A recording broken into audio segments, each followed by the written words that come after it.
Priyanka d'avoir lancé l'enregistrement. Comme vous le savez tous et toutes, cette session est enregistrée pour pouvoir justement permettre de la partager avec ceux qui ne peuvent pas participer. Gilles, est-ce qu'on pourrait demander à Priyanka de parler un peu en français pour nous montrer comment elle parle mieux français maintenant après une semaine de cours? Tout le monde l'a félicité sur le WhatsApp. C'est vrai que Priyanka est partie, s'est absentée pendant une semaine. Elle n'était pas vraiment en vacances. Elle est allée prendre. Merci Pierre, merci Gilles. Oh, d'accord. Et oui, ça va être bien.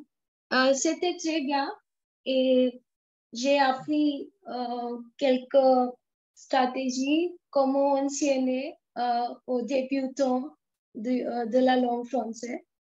Et oui, je me suis beaucoup amusée aussi là-bas. Merci Priyanka, félicitations. Félicitations. Merci. On compte sur toi. Ça fait une francophone de plus. Merci. Donc cette semaine, le but de la séance de cours va être de travailler sur la visibilité des données et leur analyse. Donc avant de commencer ce travail, on va lancer un petit test, une petite question, juste pour savoir comment on se sent tous aujourd'hui. Donc Priyanka, si tu peux lancer le Sondage. Le sondage. Merci Pierre. Et Gilles, on va t'obliger à prendre tes cafés. Oui, mais à ce niveau-là, moi, c'est même plus. Je pense qu'il y a quelques problèmes avec le sondage et je l'ai préparé, mais ce n'est pas visible ici. Je ne suis pas quel est le problème. Pas de problème. On va continuer. Alors, si vous voulez nous mettre des commentaires sur comment vous vous sentez dans le chat, n'hésitez pas. Et on continue sur le contenu du cours. Donc, cette semaine, quels sont les éléments qui sont abordés dans les cours de cette semaine? Donc, c'est principalement tout ce qui est lié à la visibilité sur les données et leur analyse. Donc, comment analyser les données et comment les collecter ou les trouver, leur rôle dans la supply chain. Donc, il y a deux discussions sur le forum. La discussion sur les systèmes d'information de gestion logistique, SIGL, qui est la traduction de MLIS en anglais, qui sont donc tous les systèmes informatiques liés à la gestion des opérations de supply chain. Et puis, une discussion sur sommes-nous dans le même bateau pour partager, comparer dans les différents contextes où vous travaillez, comment les données sont collectées, utilisées, mises en valeur. Et puis deux études de cas une étude de cas sur le Mozambique, et puis un devoir sur la gouvernance et la gestion des données de la chaîne d'approvisionnement. On va d'ailleurs revoir un peu le devoir dans cette semaine de cours, dans ce cours cette semaine-là, dans cette session en live. On va voir ça un peu plus tard. Voilà pour le programme d'aujourd'hui. On va passer directement un peu à la revue des devoirs qui ont été faits. On va prendre 3 exemples. Donc Pierre, je te laisse gérer, faciliter un peu cette présentation des devoirs qui ont été remis sur la semaine dernière. Gilles, tu veux que les 3 participants le présentent? Ils ont 5 minutes pour présenter, c'est ça? Oui, je pense que c'est ce qu'il y a de mieux. En effet, 5 minutes par participant. Donc, on va appeler… non, il faut retourner. On va appeler Bintou. Si Bintou est là. Est-ce que Bintou est parmi nous? Est-ce que Bintou est parmi nous? Je ne crois pas. Je ne la vois pas dans la liste des Ok, participants. on va passer à Pascal. Est-ce que Pascal est parmi nous? Oui. Oui, je viens d'arriver. Ok, bravo. Bon, Mais Pascal, voilà. est-ce qu'on peut Ok. vous demander très rapidement de présenter, pas les questions, parce que tout le monde les a lues, mais les réponses de votre présentation? Ok, m'excusez, Vous je avez, vais. vous avez 5 minutes, hein, ça va venir à l'écran. Ok, je m'excuse, je vais voir quelque chose rapidement. Ok.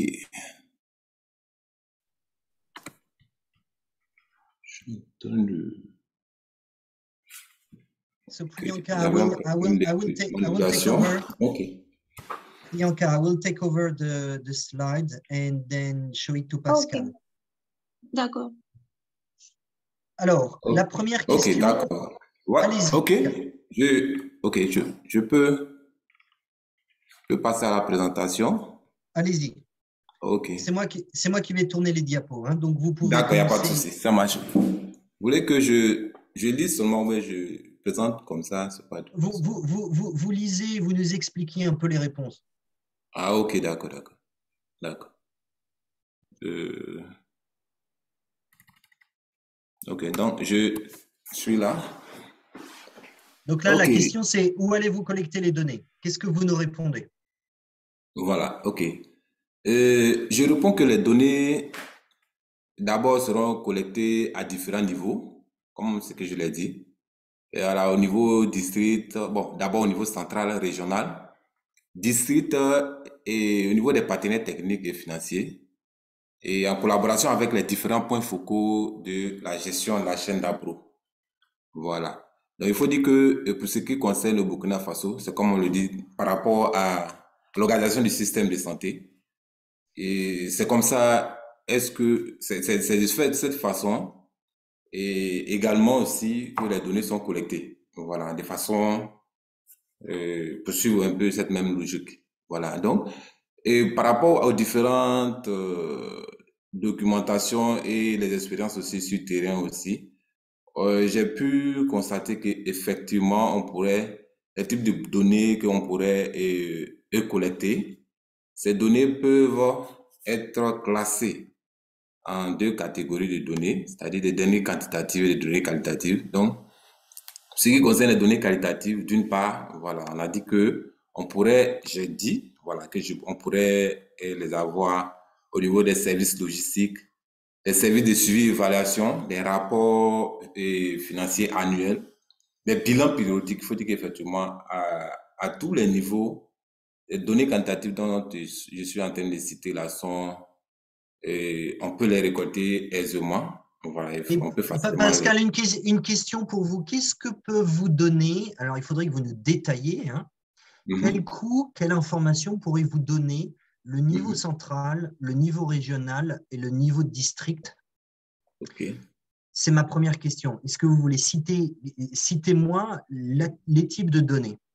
Et ensuite, si vous sollicitez les PTF, qu'est-ce qu'ils vont vous donner, les PTF? À vous. D'accord.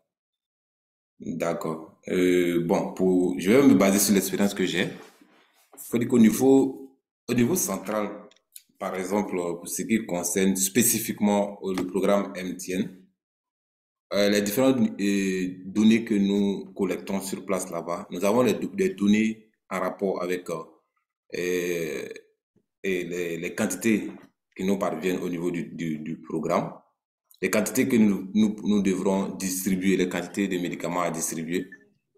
Et nous avons également la situation globale de toutes les acquisitions. Nous avons également tout ce qui a été distribué et tout ce qui, en fait, tous les états de répartition pour chaque région. Oui, mais Pascal, ça vous donne, et excusez-moi, j'essaie de vous faire aller au fond des choses. Hein. C'est bien de savoir ce qui rentre, le nombre de produits. Maintenant, l'autre chose qui est bien d'avoir, c'est combien ont coûté ces produits à l'achat. Ah, juste.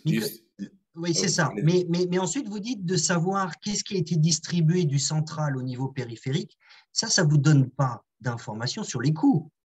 Ça vous donne des questions sur, ça vous donne des informations sur les quantités. Rappelez-vous, ici, on parle de coûts. Allez-y. Ok, d'accord. Ok, donc pour me recentrer un peu sur l'essentiel, c'est que effectivement les coûts, pour ce qui concerne les coûts, c'est connu. C'est connu sur le coût global. J'ai parlé tantôt des PTF. C'est à travers les partenaires qui nous envoient les médicaments qu'on peut avoir aisément les coûts, les différents coûts, puisque j'ai parlé des factures. Factures, tout ce qui est à expédition pour le pays, les quantités sont connues automatiquement. Les prix aussi sont également connus. Donc, à la fin, on a une chose, comment on appelle ça? On peut avoir une idée de ce qui est coût d'achat à peu près. On peut évaluer ça à peu près. À notre niveau également, il y a une contribution aussi, il faut le dire, de l'État aussi, pour accompagner un peu dans ce domaine. Donc, les différents coûts qui peuvent être associés, qu'on peut énumérer rapidement, il y a l'apport de l'État par rapport aux choses, comment on appelle ça, au dédouanement. Il y a l'État qui supporte le dédouanement. Il y a l'État aussi qui met à disposition aussi des véhicules. Voilà, la logistique. Voilà, et aussi une main-d'œuvre aussi pour, bon, je ne vais pas dire de la manutention, pour tout ce qui est en rapport avec et choses, comment on appelle ça, les médicaments qui rentrent, qui seront réceptionnés et qui seront ensuite redéployés au niveau des différents niveaux pour la mise en œuvre des activités. Voilà. Donc, c'est différent. Alors, ce que je comprends, ce que vous venez de dire, si je veux le synthétiser, vous avez le coût d'achat. Oui. Et le coût d'achat, quand il est financé, l'achat, quand il est financé par le gouvernement, eh ben, c'est effectivement un coût de la chaîne d'approvisionnement. Vous avez le coût d'achat des produits programmes qui sont financés par les PTF. C'est ça. On est bien d'accord. Ensuite, ce que vous n'avez pas cité, c'est les coûts d'achat des produits à recouvrement, des produits MEG à recouvrement. Et ça, qu'est-ce qu'il a cette information? Et bon, à notre niveau, il faut dire que quand on parle de choses, du programme MTN, c'est un programme qui est à la fois supporté par l'État et à la fois par les partenaires. Donc, il y a le volet, oui, voilà, donc il y a un volet aussi qui concerne l'acquisition des intrants qui passe également par la CAMEG. Donc, ça aussi, c'est ça. C'est ça. Donc, la CAMEG, alors, excusez-moi, je vous parle de produits qui ne sont pas les produits de votre spécialité. Je vous parle des produits médicaments essentiels, des MEG. Et ce sont des produits à recouvrement. Ça veut dire que si Pierre il a mal à la tête et qu'il se fait une ordonnance, il va aller au centre de santé et on va lui dire il faut acheter du paracétamol contre le mal à la tête. Et donc, Pierre doit acheter le paracétamol. Mais donc, ça veut dire que le centre de santé l'a acheté à quoi? Au dépôt répartiteur. Donc, il va devoir rembourser ou payer ce paracétamol pour le prochain. Ensuite, le dépôt de district, il va acheter à l'entrepôt régional de la CAMEG étant la centrale d'achat du Burkina Faso, et l'argent remonte jusqu'au service achat de la CAMEG, et la CAMEG a un recouvrement du produit qu'il a vendu, et donc récupère son fonds de roulement, le fonds financier de roulement, qui lui permet de racheter du paracétamol. En fait, c'est un cercle vertueux. C'est bien ça. Ok, d'accord. Donc ça, différents produits, différents coûts, à différents niveaux. Et donc, ok, passons à l'autre, les données qualitatives. Alors, les coûts, en règle générale, c'est quantitatif, c'est pas qualitatif. Ah oui? En règle générale. Ok, très bien. Ok, on peut passer. Voilà. Attendez, c'est moi. Oui, allez-y. Ah, ok. M'excusez. quelle serait la taille de votre échantillon? Alors là, vous Ouais. dites que c'est l'objectif de l'étude, c'est ça? Ouais. Qu'est-ce que vous dites rapidement? Dépendant de l'objectif de l'étude. Bon, à ce niveau, je vais dire, euh, l'objectif de l'étude va nous guider à déterminer la taille de D'accord. notre, voilà, nous guider à déterminer la taille. Par exemple, si je parle euh, si par exemple l'étude, c'était pourquoi? En réalité, c'est pour une question de réduction des coûts par rapport avec euh, euh, C'est ça. Ça voulait dire que si l'étude, c'est qu'une région, à ce voilà. moment-là, on va se restreindre à cette région. Si l'étude, c'est le Voilà. pays, à ce moment-là, deux options. Soit on prend cette région et on extrapole en disant que Voilà. les 11 autres régions du Burkina Faso, c'est ça, il y en a 12? Voilà. Non, non, Euh, 13 régions. 13, Voilà. excusez-moi, j'en ai oublié une. Les 13, donc les 12 autres seront relativement similaires et on fait une extrapolation. Donc, Voilà. exactement. Exactement. Quel type de données, par exemple? Alors, vous avez parlé ici des prix d'achat, on en a parlé, des frais d'expédition des intrants vers les pays. Alors là, quelquefois, ça peut être caché parce que quand, par exemple, UNFPA paye des préservatifs, les préservatifs, s'ils sont suivant l'Incoterm, et on a étudié lors de CAC1 l'Incoterm, quelquefois l'Incoterm, c'est soit au dédouanement, et donc ça veut dire que c'est au pays de payer du dédouanement à l'entrepôt central. Quelquefois, c'est à livraison à l'entrepôt central. Donc, en fait, les frais d'expédition, ils sont inclus dans le prix d'achat des médicaments. Mais le PTF, UNFPA, est capable de segmenter les deux. Combien coûte le médicament lui-même et combien coûtent les frais d'expédition. C'est bien ça. Et les frais de douane et les prestations des transitaires. C'est très juste. OK. Et ensuite, vous mettez en dessous, oui, je vous laisse lire les deux dernières lignes. Comment? Je vous laisse lire les deux dernières lignes. Ah, le montant du carburant pour l'approvisionnement, voilà. L'approvisionnement des régions et des districts. Et aussi la prise en charge du personnel dédié au transport des intrants. OK. Donc là, la prise en charge, c'est les frais c'est les per diem du personnel. Voilà, les per diem du personnel. OK. Et là, mais il ne faut pas oublier là-dedans, là, vous parlez du transport-distribution, il ne faut pas oublier qu'il y a aussi le prix des véhicules, l'amortissement du prix des véhicules, ici, dans les deux derniers. Il y a aussi, si Pierre, il met 3 jours pour livrer à une région, il faut que ces 3 jours soient calculés pour le mettre dans les coûts de livraison pour cette région. OK. Si Pierre travaille tout le mois sur cette région, et à ce moment-là, 100% de son salaire est dédié à cette région. Vous voyez ce que je veux dire? Ensuite, il y a bien entendu ici, on aurait pu le rajouter, il y a l'entretien du véhicule. Quelquefois, il y a comment on appelle ça, des péages. Quelquefois, il y a les assurances des véhicules. Tout ça, ça doit être inclus dans ces données disponibles. Disponible, c'est juste. OK. C'est juste. Maintenant, c'est très important. C'est très juste. Allez, ici, oups, ça va trop vite. Ensuite, coût de location de véhicules, si on loue, si on ne possède pas les véhicules en propre. Justement, il arrive qu'on loue également. OK, allez, faites la suite. OK. Il y a le coût d'achat. Je prends le coût de location des véhicules à prendre en compte. Il y a le coût lié aux sessions de quantification des intrants. Ça, c'est très important également. Parce qu'il y a des sessions qui sont organisées et tout l'ensemble des participants également sont pris en charge. Comme c'est des aspects qui concernent également la chaîne d'appro. Donc, ça aussi, c'est des coûts à prendre en compte. Il y a des coûts de formation des acteurs de la chaîne d'approvisionnement. Effectivement, il peut y avoir besoin de renforcement de compétences en vue d'une amélioration de la chaîne d'appro. Donc, ces coûts de formation, je les ai inclus également. Il y a aussi, on a déjà ces coûts. Voilà. Il y a le coût aussi des destructions des déchets pharmaceutiques.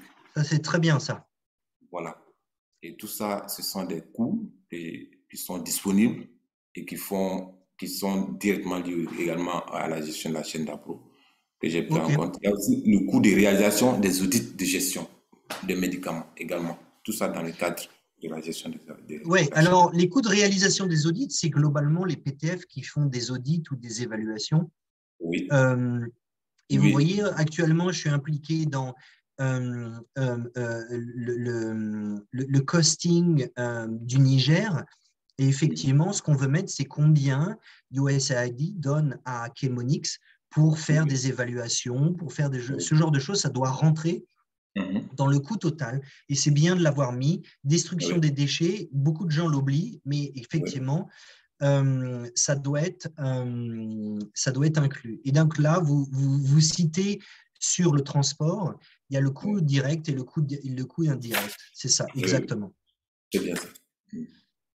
OK. Comment allez-vous constituer une équipe? Bon, ça, c'est plus pour le fun qu'on a mis Voilà, ça. Méthodologie, ben voilà. ok. Alors, je voudrais revenir sur deux petites choses, Pascal. Je pense que, Oui, idéalement, oui, ce qu'on aurait voulu voir comme réponse, et vous oui, l'avez fait partiellement, c'est de dire, bon, partiellement. ben, c'est de dire, bon, donc l'achat, c'est en amont. Ensuite, Ah, il y a la centrale d'achat. La centrale d'achat, donc la CAMEG au Burkina Faso, elle a des coûts d'entreposage et elle a des coûts de transport-distribution c'est ça. au niveau central et au niveau régional. Ensuite, il y a les districts. Il ne faut Oui, pas oublier les frais oui, d'entreposage du district. Ça veut dire qu'ils ont 3 employés, ils ont un chef du dépôt de district, ils ont un manutentionnaire et ils ont c'est aussi bien ça. un pharmacien. Donc tout ça, ça rentre dans ces coûts. Et ensuite, ça c'est au niveau intermédiaire. Et au niveau périphérique, vous avez bien la formation sanitaire qui doit Oui. avoir un gestionnaire de sa salle de stockage. Mhm. Vous voyez ce que je veux dire?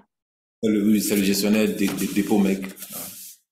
Les gérants, il y a le Exactement. gérant et il y a le gestionnaire de dépôt. Exactement. Voilà. Exactement. Tout ce genre de choses sont des choses importantes. Et comme on parle de visibilité, ben en fait, si tout c'est dans la pyramide sanitaire, si tous ces acteurs sont liés par un sigle, comme le disait Gilles, et ben en fait, d'opérationnaliser le sigle, ça coûte de l'argent. Et donc, il faut réintégrer ça. C'est plutôt un coût indirect. Ok, C'est un coût qui est important dans la chaîne d'approvisionnement. ok. OK? C'est bien noté. OK. D'accord. En tout cas, Pascal, merci beaucoup pour votre devoir qui était très bien. Mais je vous en prie. Merci. C'est à vous Voilà. le remerciement parce que c'est vous qui m'avez permis de faire un bon devoir comme ça. Voilà. So, Merci. Priyanka, can you move to the second one? The second, Merci yeah, beaucoup pour Hubert. cette présentation.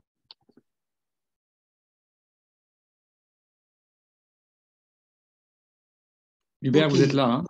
Hubert est là. Il est toujours là. Très présent, très fidèlement.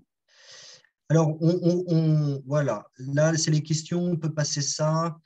Rentrons dans le corps du. Voilà. Où allez-vous collecter des données? C'est plus intéressant là. Allez-y, Hubert.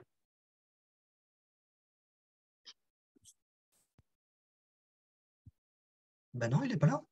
Si, il était là, j'ai vu. Et peut-être qu'il Hubert, votre micro est coupé. Voulez-vous intervenir ou vous n'êtes pas obligé non plus, hein? Si vous voulez, je peux le faire, hein. Bon, Non, non, je commence. je ne le vois plus, je ne vois plus Hubert dans la liste. Il était là OK, tout d'accord. Donc, à je vais le l'heure. faire parce que je connais bien la RDC. La RDC, vous avez une FEDECAM, une fédération, dans laquelle vous avez 3, je crois, de mémoire, organismes qui achètent et vous avez un certain nombre comment dire, de ce qu'on appelle CDR, centrales de distribution régionale, qui sont dans chacune des régions de chaque province et qui sont gérées autonomement, d'une manière autonome et qui achètent à ces centrales d'achat et qui les revendent au niveau du district. Donc ici, Hubert nous dit que lui, ce qui l'intéresse, c'est la CDR de la province du Haut-Katanga à Lubumbashi, très connu, très célèbre. Donc là, il veut seulement faire le costing de ça. Donc il y a 1068 formations sanitaires. Et donc il a une méthodologie très, très poussée, un peu trop poussée hein, pour notre exercice, je ne vous cache pas, de comment trouver l'échantillon, le bon échantillon. Donc, il y a une méthodologie pour avoir une marge d'erreur. Pourquoi ça n'avance pas? Voilà, une marge d'erreur qui soit assez minime. Vous voyez, voilà. Ensuite, là, Gilles, tu suis un peu s'il vient, s'il veut parler, pendant que Oui, mais je ne vois pas. je fais la suite. Vas-y, continue. Ensuite, là, probablement, il veut se focaliser sur 12 ou 13 produits traceurs et dont il a le prix d'achat. Probablement le prix d'achat au niveau de la centrale d'achat, qui ensuite, et la CDR va chercher à la centrale d'achat. Voilà. Et donc ensuite, il a une formule.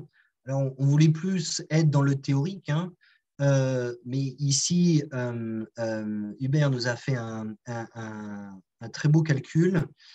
Donc, il multiplie ça pour en faire une base, je pense, une base annuelle, si je comprends bien.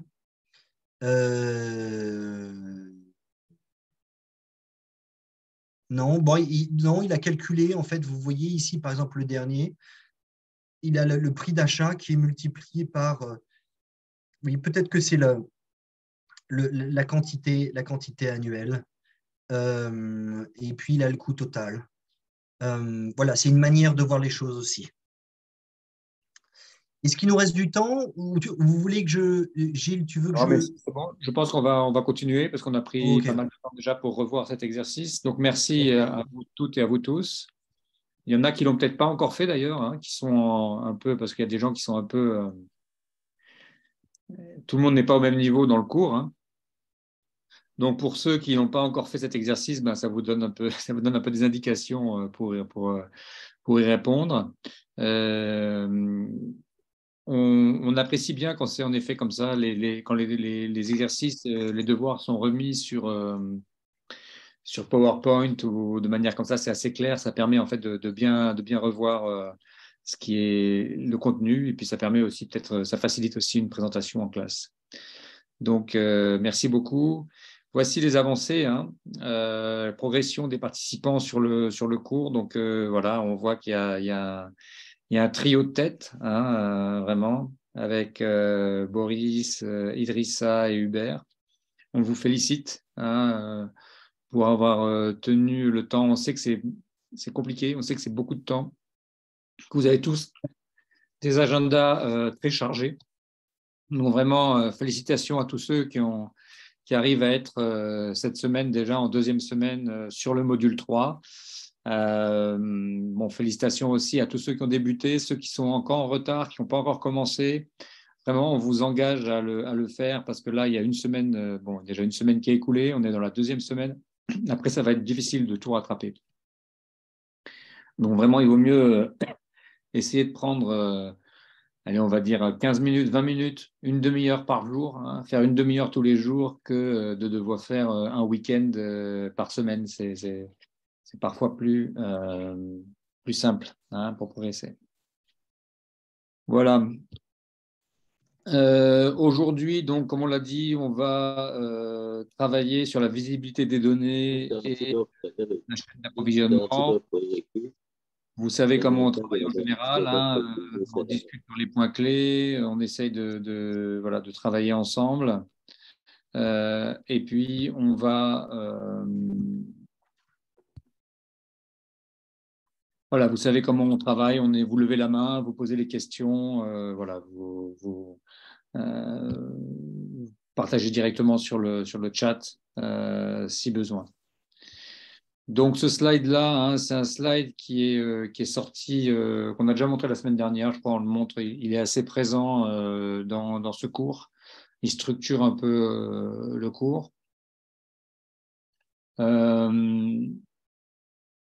Donc, voilà, aujourd'hui, on va surtout parler des données.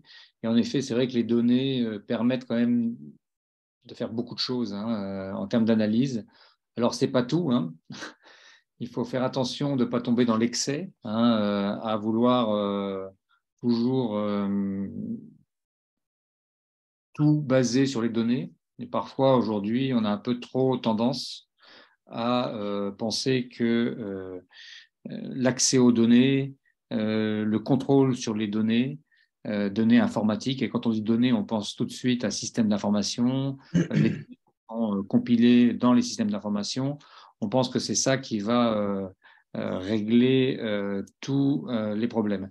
Bon, on l'a vu dans le cours précédent, bien évidemment, les compétences sont très, très, très importantes, les infrastructures aussi sont importantes, la collaboration est très importante. Donc, pour réaliser de manière efficace les 4 piliers qui sont là, hein, les 4 piliers techniques, bien évidemment, les données sont importantes, mais ce n'est pas tout. Donc, on le voit là un peu, gestion et visibilité des données, analyse et prise de décision, c'est vraiment quelque chose qu'on a mis en valeur. Hein, mais les ressources humaines, l'infrastructure de la chaîne d'approvisionnement, le financement, et puis la capacité à maintenir les processus, que ce soit les processus de qualité, les processus de contrôle, que ce soit aussi le management, hein, la gestion des activités, et puis tous les éléments de gouvernance, politique et stratégie, tout ça, évidemment, ça contribue à la gestion de la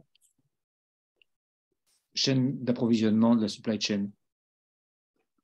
Donc voilà, gardez en tête ce schéma. Hein, il schématise bien les différents éléments. En l'occurrence, on met gestion de visibilité des données, analyse et prise de décision en gras. C'est quelque chose qui est très à la mode. C'est le centre de notre cours aujourd'hui, mais ce n'est pas le seul élément.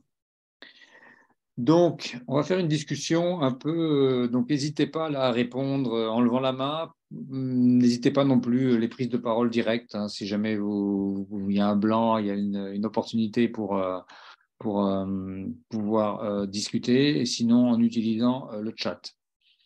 Donc, on va prendre un peu là, un schéma très schématique hein, de la chaîne d'approvisionnement. Et on va regarder à différents niveaux, à différents segments de cette chaîne d'approvisionnement, quelles sont les choses, les données qui vont être collectées pour pouvoir prendre des décisions. Alors là, on recite que ce qui n'est pas mesuré n'est pas géré. Bon. Je ne sais pas si tout le monde est d'accord avec cette phrase, mais disons que la mesure permet sur le long terme, en effet, de piloter une activité. C'est certain. Après, il peut y avoir des choses qui, sans être mesurées, en effet, toujours peuvent être gérées. Mais voilà, la phrase est là, elle est souvent dite. Ce qui n'est pas mesuré n'est pas géré. On dit aussi parfois ce qui n'a pas de prix n'a pas de valeur. Voilà, c'est une approche très quantitative, hein, très quantitative du monde hein, en général, mais enfin de l'activité, de la gestion des activités. On va le revoir à plusieurs reprises au cours de cette séance. Je vous engage à toujours essayer de garder un équilibre entre les mesures quantitatives et les mesures qualitatives. D'accord ? Donc, toujours s'assurer que quand il y a des données quantitatives pour mesurer un processus, un impact, un objectif, une activité, eh bien, à côté de ça, il va y avoir aussi des critères qualitatifs qui vont permettre de décrire hein, de manière qualitative hein, et non plus quantitative le processus. L'exemple que je prends souvent, c'est si vous voulez décrire une personne, ce sera bien de pouvoir dire son poids, sa taille, voilà, son âge. Tout ça sont des critères quantitatifs. Mais quand même, si vous voulez vraiment décrire une personne, il va vous falloir des critères qualitatifs. à savoir ben voilà, quel est son métier, quelles sont ses qualités, sa façon d'aborder les choses, et de rentrer donc dans des descriptions qui sont vraiment qualitatives et non plus exclusivement quantitatives. Et c'est la même chose pour la supply chain.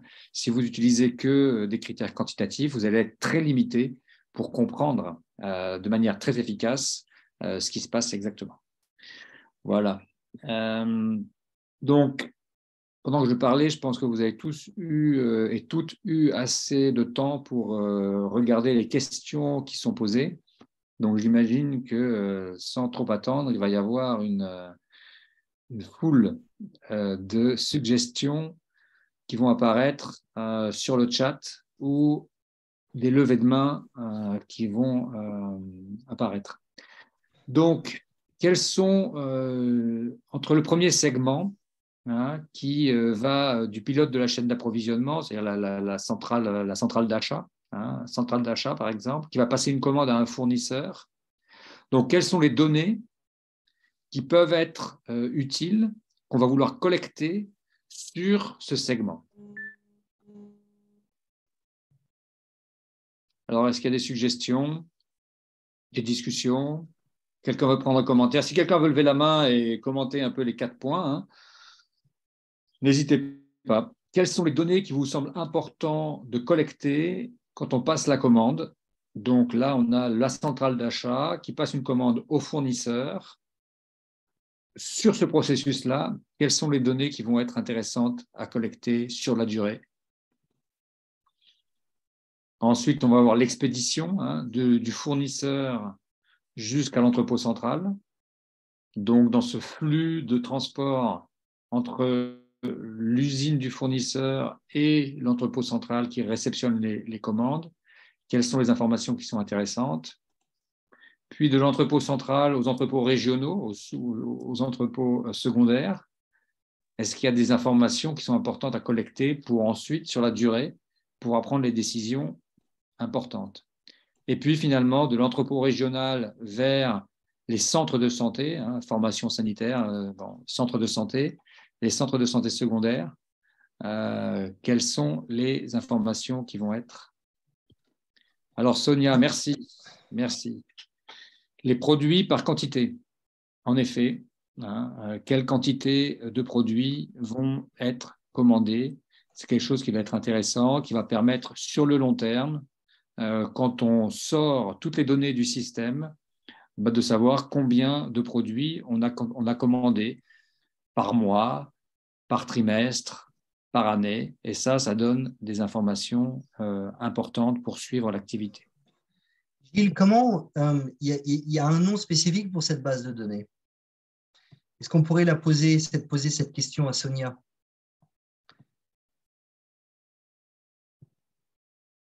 C'est un document spécifique? En fait, je ne sais pas comment je n'ai aucune idée de la manière dont on appelle cette liste-là. Je ne sais pas si c'est la liste des produits ou bien je n'ai aucune idée, désolée. Et je crois que quand on écrit les produits… Merci beaucoup, Sonia, pour votre contribution. Merci. Sonia, quand on écrit des produits, quand on décrit des produits par quantité, qu'est-ce que c'est? C'est une quantification.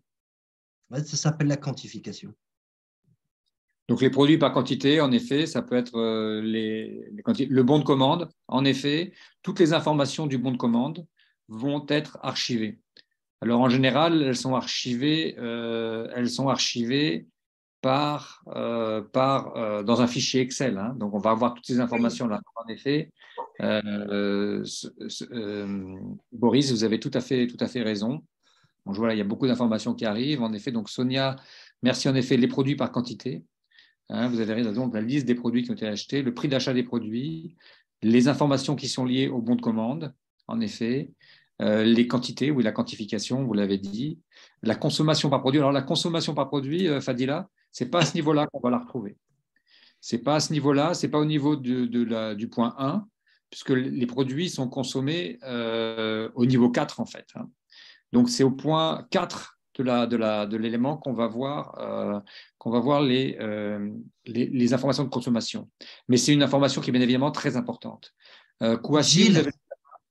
si je peux me permettre. Oui, Pierre. Et puis après... je pense que tu as mis le doigt sur une chose intéressante. J'aurais demandé à Sonia, bon, très bien, on a les quantifications annuelles ou trimestrielles dans lesquelles la commande puise pour commander au fournisseur. Maintenant, d'où elle vient, la quantification? Et c'est là où il y a un deuxième niveau de réponse à cette question, c'est qu'en fait, on a besoin de la quantification historique pour établir la quantification future. Donc, en fait, si on voulait bien répondre à cette question 1, il faudrait dire, premier niveau, on a besoin de la quantification annuelle. Et deuxième, mais sous la quantification annuelle, on a encore besoin d'avoir la consommation historique, ainsi que les 3 méthodes, toutes les informations des 3 méthodes pour pouvoir établir une quantification. À toi, Gilles. Merci Pierre. En effet, quand on parle de quantification, vous avez bien raison, Sonia, c'est le processus. Si on dit quantification en tant que tel, c'est le processus. Après, en effet, si on extrait les données qui ont servi au processus de quantification, on a en effet les informations sur le... Mais vous avez raison que le fichier dont vous avez parlé au début, à savoir le fichier des quantités, les données de quantités commandées, en effet, c'est plus le résultat d'un processus de quantification qu'un fichier de quantification à proprement parler. Les prix d'achat par produit, vous avez tout à fait raison, Boris. Les consommations par produit, donc Fadila, on l'a dit, c'est plutôt la consommation, c'est plutôt quelque chose qui se fait au niveau 4. Pardon, excusez-moi, Kouassi, je vous ai oublié dans mon... Excusez-moi, Kouassi, je vous avais dit que je vous donnerais la parole après Pierre. Et je suis reparti. Kouassi, on vous écoute. Prenez la parole, s'il vous plaît.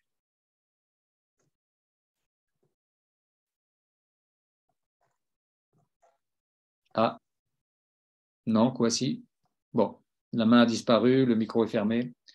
Peut-être que vous ne souhaitiez pas parler. Il n'y a pas de problème. Si vous voulez parler, vous relevez la main ou vous prenez la parole. Il n'y a pas de problème. Les données sont les durées de livraison, en effet. Alors, les délais de livraison, très importants sur les commandes. Le délai entre le lead time, le délai entre... alors là, c'est un point qui peut être collecté de 2 manières, qui peut être collecté au moment où on passe la commande, où on va intégrer la durée de la livraison attendue, combien on attendait, et ensuite, sur le point 2, on va mesurer, une fois que les produits ont été évalués, les produits ont été shippés, ont été expédiés, on va comparer entre l'attente dans le délai de livraison et la réalisation de cette délai de livraison. Donc, en effet, là, il y a 2 données qui vont pouvoir être comparées. Et ça va permettre de faire une chose qui n'a pas été mentionnée ici, mais qui est très, très importante dans les données qui vont être extraites, c'est d'intégrer le fournisseur. C'est-à-dire que toutes ces données-là qu'on va collecter, les quantités commandées, les prix d'achat, les délais de livraison, il va falloir qu'on puisse les analyser en fonction du fournisseur avec qui on a travaillé, parce que dans ce processus d'analyse des données, bien évidemment, un des résultats, c'est de pouvoir évaluer la performance des fournisseurs et de savoir ceux qui sont les meilleurs, avec qui on travaille le mieux, voilà. Donc, les péremptions attendues des produits, très bien. Les délais de production, très bien. Le prix d'achat ex-works est disponible. En effet, ça, c'est très bien. Oui, Pierre, vas-y. Évaluer les fournisseurs, c'est une chose. Effectivement, ils sont évalués sur une performance. Mais de savoir qu'au processus 1, passer la commande, on a en moyenne, on dit il faut mettre 3 mois entre commander et recevoir. Et alors qu'au niveau 2, on s'aperçoit que ce n'est pas 3 mois, en fait, c'est toujours 3 mois et demi. Ça permet de corriger, grâce aux données du niveau numéro 2, on arrive à corriger les données du numéro 1. Et par ce processus itératif, on arrive en fait à améliorer la chaîne d'approvisionnement parce qu'on n'a plus jamais ces 6 mois qui n'étaient jamais intégrés et qui pourraient créer une rupture de stock. Donc, le processus itératif est très important et en fait, vous voyez comment, grâce à ça, on peut améliorer la chaîne d'approvisionnement. À toi, Gilles. Merci, merci Pierre. En effet, et en mentionnant ça, tu ouvres sur la pointe qui est très très importante, qui est ce qu'on mentionnait un peu plus tôt, le rapport entre données qualitatives et données quantitatives. C'est-à-dire que là, beaucoup des données qu'on évoque ici sont des données quantitatives. Le prix d'achat, le nombre de lignes de commande, le nombre de produits, la quantité des produits commandés, tous ces éléments-là. Le rapport, en effet, entre le point 2 et le point 1. Le point 1, les délais de livraison attendus. Le point 2, les délais de livraison réalisés. D'accord, cet écart. Et donc, pour rentrer dans ce processus itératif, il va falloir rajouter des données qualitatives. C'est-à-dire comprendre exactement ce que Pierre disait.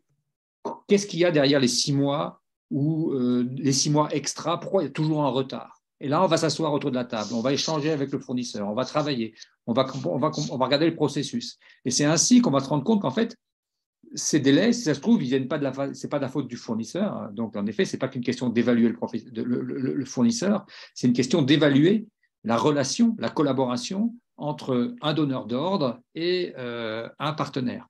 Et donc là, en effet, comment ça va fonctionner? Les péremptions attendues par produit, en effet, très important aussi. Hein. Si on se rend compte que tous les produits qui arrivent sont toujours périmés, pas très utile. Ou s'ils sont cachés, donc le contrôle qualité des produits aussi, très, très, très important. Les conditions de paiement, Boris, en effet, sont des éléments qui peuvent arriver dans le point 1 tout particulièrement. Gilles, est-ce que oui, je peux intervenir ici? Alors, regardez, quelles sont les données à collecter, c'est le point 2, pour prendre ces décisions, les décisions d'expédier le produit. Donc, le fournisseur va devoir avoir un certain nombre d'informations du pays, de l'entrepôt central, pour pouvoir expédier les produits. Une des informations qui est très importante pour l'entrepôt central, c'est de dire, bon, c'est de savoir quel est le volume qui va arriver du fournisseur. Est-ce que c'est 20 palettes? Est-ce que c'est une palette? Ou alors est-ce que c'est 40 palettes? Pourquoi? Parce que l'entrepôt central, eh ben, peut-être qu'il n'a pas la place d'entreposer 40 palettes.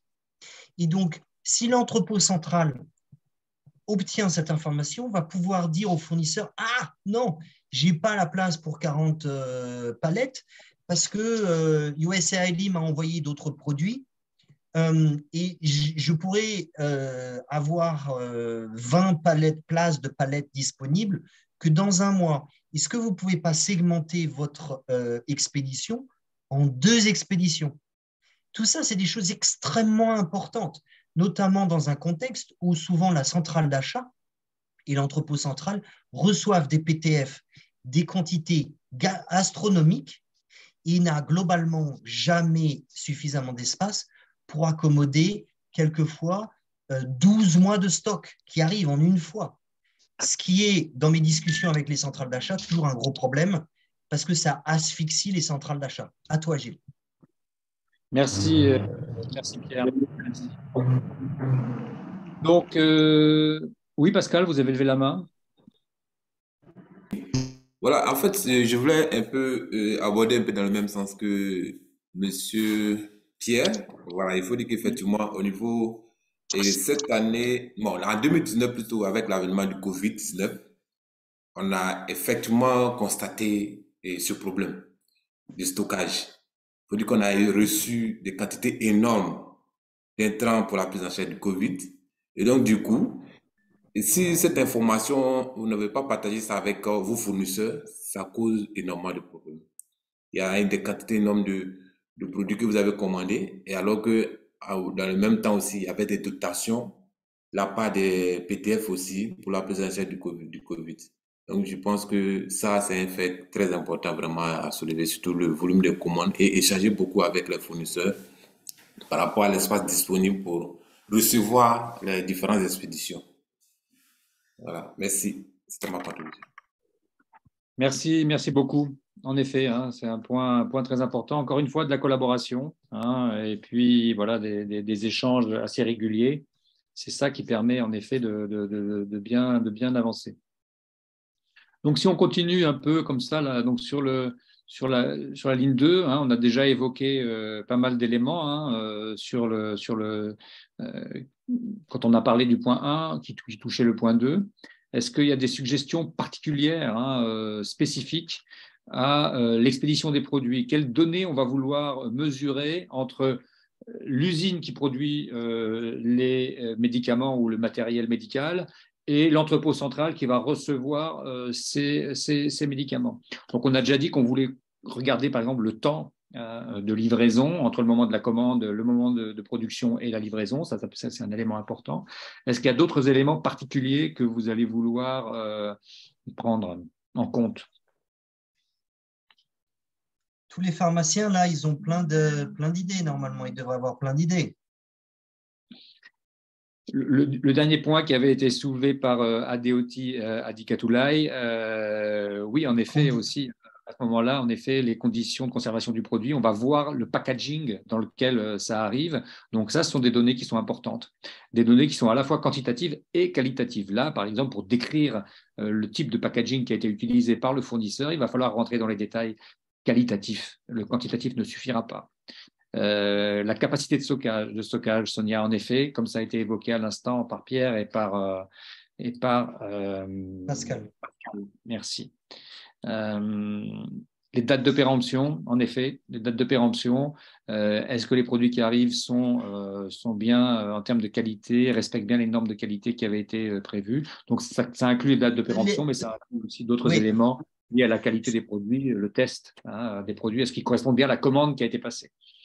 Alors, là, Gilles est en train de lâcher le morceau.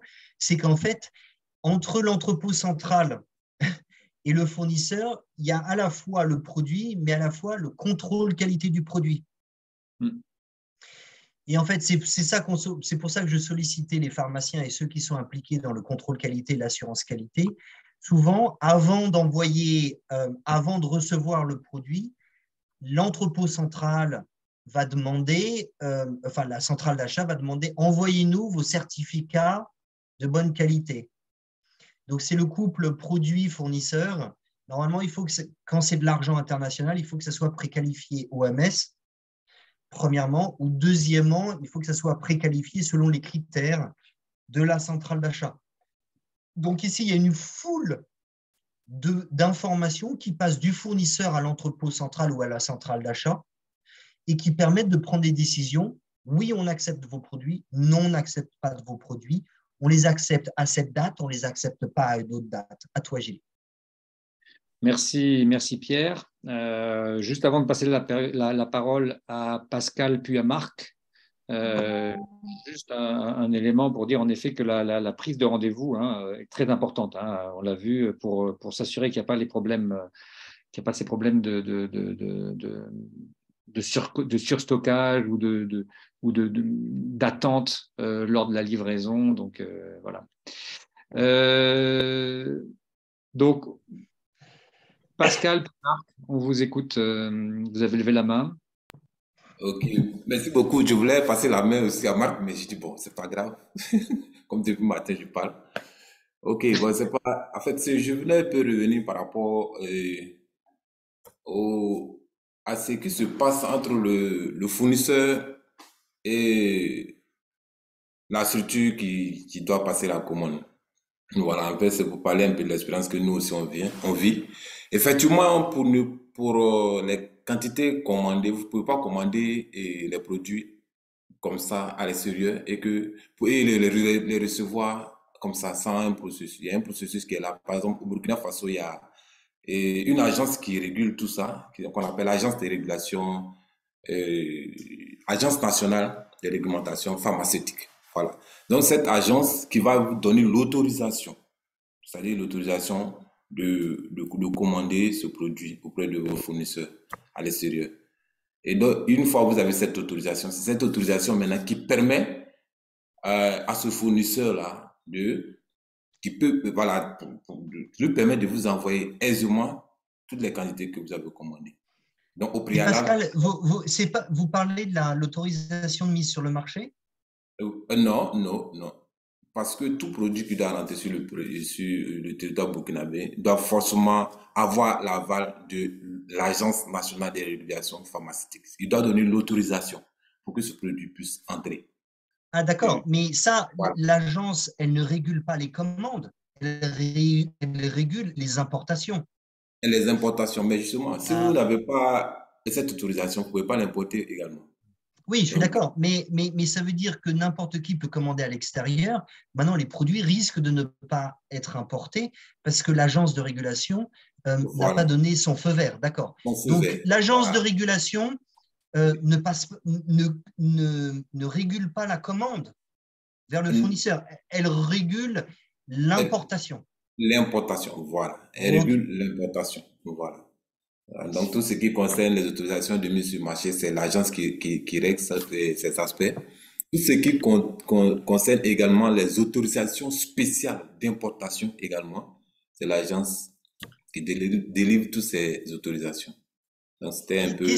Pourquoi avoir une autorisation spéciale, Pascal? Oui, il faut dire qu'il y a certains produits qui ne nécessitent pas forcément une procédure assez spéciale telle que les autorisations de mise sur le marché. Voilà, si on a déjà des produits qui sont préqualifiés au OMS, on n'a pas forcément besoin d'une autorisation d'une autorisation de mise sur le marché préalable avant que le produit n'entre sur le territoire. Une autorisation spéciale d'importation suffit. Donc, ce sont ces aspects sur lesquels, il faudrait qu'on ait quelques informations par rapport à cela. Sinon, effectivement, n'importe qui ne peut pas forcément commander comme ça sans qu'on ait une autorisation préalable. Je pense qu'il y a Marc aussi qui peut intervenir parce que, il est beaucoup plongé dans ce domaine. Il est beaucoup plus dans ce domaine que nous. C'est un commercial, il est beaucoup confronté à ce genre de situation. Je pense que peut-être à sa réaction, il aura beaucoup plus à dire. Merci. Marc a baissé la main. Il a mis un mot dans le. Vous avez non, je suis là. Vous êtes là, Marc. Je suis là. Alors, on écoute Marc. Donc, on écoute Marc. Merci, effectivement. Hubert. Allez-y, Marc. Ok, vous m'entendez? On vous entend 5 sur 5. Ok, super. Merci. Effectivement, plus de ce qui est déjà dit pour les procédures de qualification qui sont effectivement nécessaires. Il faut que le magasin qui va recevoir les produits ait l'assurance que vous avez tous les documents qualité et qu'il y a effectivement la validation entre le fabricant. Parce que deux fois, on rencontre effectivement des situations où les produits n'ont pas toutes les certifications de qualité. Et puis, autre chose pour ajouter des informations par rapport à ce que Pascal a déjà dit. Au fait, ce qui se passe, c'est que le Burkina Faso n'a pas la même réglementation que certains pays comme le Maghreb, où l'autorisation de mise sur le marché est exigée pour tout ce qui est produit importé au niveau du pays. Alors, pour résoudre ce problème, le Burkina Faso a mis en place ce qu'on appelle l'autorisation spéciale d'importer. L'autorisation spéciale d'importer est justement mise pour réguler le problème des produits qui n'ont pas d'autorisation de mise sur le marché au niveau du Burkina. Alors donc, en ce moment, on vous donne une autorisation spéciale qui dure juste une année, pas 5 ans comme une autorisation de mise sur le marché qui te permet de faire ton importation ponctuellement pour cette commande. Alors, il se trouve, au fait, dans la plupart du temps, pour les produits enregistrés au niveau de l'OMS, il y a beaucoup qui ne sont pas enregistrés au niveau du Burkina. Alors, quand c'est comme ça, effectivement, vu que l'OMS a déjà validé, parfois le pays est un peu contraint, surtout si c'est un don, de mettre toutes les dispositions possibles pour permettre l'entrée du produit. En ce moment, il faut qu'on vous donne une autorisation spéciale pour permettre que le fabricant puisse livrer le produit au niveau du pays. En plus de ça, il y a toute la procédure douanière dont il faut rapidement parfois voir pour être sûr qu'à l'arrivée au niveau des entrepôts douanes, les produits ne vont pas durer là-bas avant d'arriver au grand magasin. Voilà. Merci. Un peu quelques informations que je voulais ajouter à propos de ces éléments. Merci beaucoup, Marc. Juste là, il faut voir que tous ces éléments-là, en fait, après, il faut voir comment on les transforme en données, comment on les transforme, comment on les traduit en données. Parce qu'à un moment, en effet, tout ce que vous dites là, si on pense que c'est des données importantes pour la prise de décision, quel format ces données vont prendre? Et encore une fois, ça peut être du quantitatif, un tableau Excel, ou du qualitatif, un rapport d'activité. Et il faut bien garder ça. En fait, tous ces éléments-là sont des données importantes.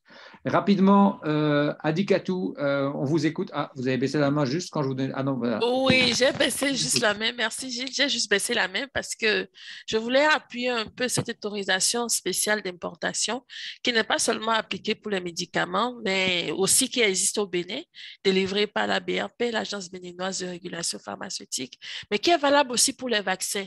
Parce qu'aujourd'hui, on a remarqué que les vaccins, comme le vaccin de la COVID, mais les vaccins NVPO2 utilisés actuellement pour les campagnes contre la PVDVC2, ne sont pas en fait des vaccins qui ont déjà fini toutes les procédures, toutes les phases pour pouvoir être utilisés en campagne. Donc, dès qu'ils ont l'EUL, cette autorisation spéciale d'importation leur permet de pouvoir quitter la douane pour être utilisés de façon temporaire, maximum 1 an sur le territoire national, et c'est la BRP qui délivre ces vaccins. Et aussi, en plus de cette autorisation spéciale et les autres autorisations que donne la BRP, tant que un produit de santé arrive sur le territoire national, mais ce produit ne peut pas quitter la douane tant que la BRP n'a pas sorti une autorisation pour que les douaniers puissent laisser entrer le pays sur le territoire, même si ce produit a l'AMM, a tout déjà présent sur le territoire national. C'est encore une barrière qui est mise en place que gère la BRP au niveau du Bénin. C'est juste un apport par rapport aux différentes explications qu'ont données mes prédécesseurs. Merci à vous. Merci à vous. Merci beaucoup. On voit que c'est un sujet important. On voit qu'il y a des commentaires aussi sur le chat sur ce point-là. Encore une fois, on s'éloigne un peu du sujet des données particulièrement, mais c'est un point important à prendre en compte. Et en effet, on peut vouloir évaluer au travers des données le nombre de produits qui sont rentrés dans le pays sous ce type d'autorisation particulière, hein, d'autorisation exceptionnelle. Hubert, on vous écoute et puis ensuite on procédera rapidement avant de passer à l'exercice. Hubert. Gilles, il faut passer aux 3 et 4. Oui, merci. Je voudrais juste poser quelques questions d'éclaircissement par rapport à Pascal, qui a dit qu'il y a une agence de régulation d'importation. Est-ce qu'au sein de cette agence, c'est l'agence même qui régule les contrôles qualité ou c'est en dehors d'elle?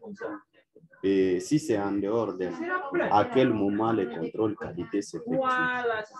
Et puis, pour accompagner ou terminer au même moment avec Marc, qui a aussi martelé sur l'autorisation spéciale. Alors, si on parle de l'autorisation spéciale, c'est-à-dire qu'il y en a aussi celles qui n'en sont pas ou qui n'ont pas cette qualité-là.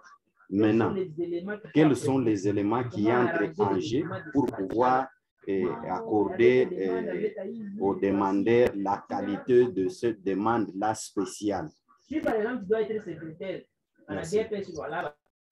Cette question n'est pas directement liée à l'analyse des données, à la collecte et la qualité des données. Ce que je vous propose, parce que les deux questions s'adressent à Pascal et à Marc, donc je vous propose de répondre soit sur le chat ici, soit peut-être de répondre sur le même bateau, qui est sur la Hive. Pour qu'on avance sur ce cours, donc vraiment ce point-là sur les autorisations exceptionnelles, soit on le gère sur la discussion en réunion, là, sur le chat, soit on la gère sur le live. On peut la marquer aussi dans un parking lot pour s'assurer qu'on n'oublie pas d'aborder ce point. Sinon, sur le point 3 ici, quelles sont les données à collecter entre l'entrepôt central et l'entrepôt régional? Bon, ben là encore, hein, vous pouvez en mettre des suggestions dans le chat, mais là encore, on est sur une relation de fournisseur, en gros, à récipiendaire. Hein, on envoie un shipment.